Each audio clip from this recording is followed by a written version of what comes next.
ಉಡಾಯಿಸೋ ಖಾರ ಬಣ್ಣ ರುಚಿಯನ್ನು ನೀಡುತ್ತದೆ. ಅಕ್ಕಿ ಮೆಣಸಿನ ಪುಡಿ ಚಿಂದಿ ಉಡಾಯಿಸೋ ಖಾರ ಬಣ್ಣ ರುಚಿ. ಬೆಂಗಳೂರಿನ ಚಿನ್ನಸ್ವಾಮಿ ಸ್ಟೇಡಿಯಂ ಬಳಿ ಆದಂತ ಕಾಲ್ತುಳಿತ ಪ್ರಕರಣಕ್ಕೆ ಸಂಬಂಧಪಟ್ಟಂತೆ ಆರ್ಸಿಬಿ ಕೇರ್ಸ್ ಅಂತೇಳಿ ಪರಿಹಾರ ನಿಧಿಯನ್ನ ಸ್ಥಾಪಿಸಿದೆ ಆರ್ಸಿಬಿ.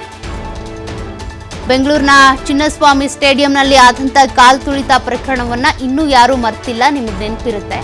ಆರ್ಸಿಬಿ ಕೇರ್ಸ್ ಅಂತೇಳಿ ಪರಿಹಾರ ನಿಧಿಯನ್ನ ಆರ್ಸಿಬಿ ಸ್ಥಾಪನೆ ಮಾಡಿರೋದು 3 ತಿಂಗಳಲ್ಲಿ ಸಾಮಾಜಿಕ ಜಾಲತಾಣದಲ್ಲಿ 3 ತಿಂಗಳ ಬಳಿಕ ಸಾಮಾಜಿಕ ಜಾಲತಾಣದಲ್ಲಿ ಆರ್ಸಿಬಿ ಈ ಪೋಸ್ಟ್ ಅನ್ನ ಮಾಡಿದೆ.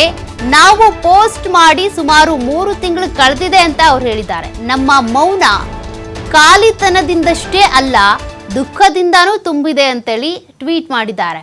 ಸಂತೋಷದಿಂದ ಸಂಭ್ರಮಿಸುವ ಕ್ಷಣಗಳನ್ನು ಹಂಚಿಕೊಳ್ತಾ ಇದ್ವಿ, ಆದರೆ ಜೂನ್ 4ರ ಘಟನೆ ಎಲ್ಲವನ್ನೂ ಬದಲಾಯಿಸಿಬಿಟ್ಟಿದೆ. ಆ ದಿನ ಹೃದಯವನ್ನ ಮುರಿದ್ಬಿಡ್ತು, ಅಂತಹ ಅಹಿತಕರ ಘಟನೆ ನಡೀತು ಅಂತೇಳಿ ಆರ್ಸಿಬಿ ಈ ರೀತಿಯಾಗಿ ಒಂದು ಪೋಸ್ಟನ್ನು ಹಂಚಿಕೊಂಡಿದೆ. ಅದರ ನಂತರದ ಮೌನ ನಿಶ್ಶಬ್ದವಲ್ಲ, ಶ್ರದ್ಧೆಯಿಂದ ತುಂಬಿದ ಶಾಂತ ಶ್ರದ್ಧಾಂಜಲಿ. ಈ ಮೌನದೊಳಗೆ ನೋವನ್ನು ಅನುಭವಿಸುತ್ತಾ ಆಳವಾಗಿ ಯೋಚಿಸಿದ್ವಿ ಅಂತೇಳಿ. ಅಂದರೆ ನಾವು ಬರೀ ಸೆಲೆಬ್ರೇಷನ್ಗೆ ಮಾತ್ರ ಕರ್ನಾಟಕಕ್ಕೆ ಬರೋದಿಲ್ಲ, ಆಟ ಆಡೋದಕ್ಕೆ ಮಾತ್ರ ಕರ್ನಾಟಕಕ್ಕೆ ಬರೋದಿಲ್ಲ, ಕರ್ನಾಟಕದಲ್ಲಿ ಆಗಿರುವಂಥ ಸಾವು ನೋವಿಗೂ ಕೂಡ ನಾವು ಮಿಡಿತೀವಿ, ನಮ್ಮ ಹೃದಯ ಸ್ಪಂದಿಸುತ್ತೆ ಅಂತೇಳಿ ಈ ರೀತಿಯಾಗಿ ಪೋಸ್ಟನ್ನು ಮಾಡಿದ್ದಾರೆ. ಅದರ ಫಲವೇ ಆರ್ಸಿಬಿ ಕೇರ್ಸ್ ಅಂತೇಳಿ ಆರ್ಸಿಬಿ ಪೋಸ್ಟ್ ಮಾಡಿಕೊಂಡಿರೋದು. ಅಭಿಮಾನಿಗಳು ಸಮುದಾಯಕ್ಕಾಗಿ ರೂಪಿಸಿದ ಒಂದು ಯೋಜನೆ ಇದು.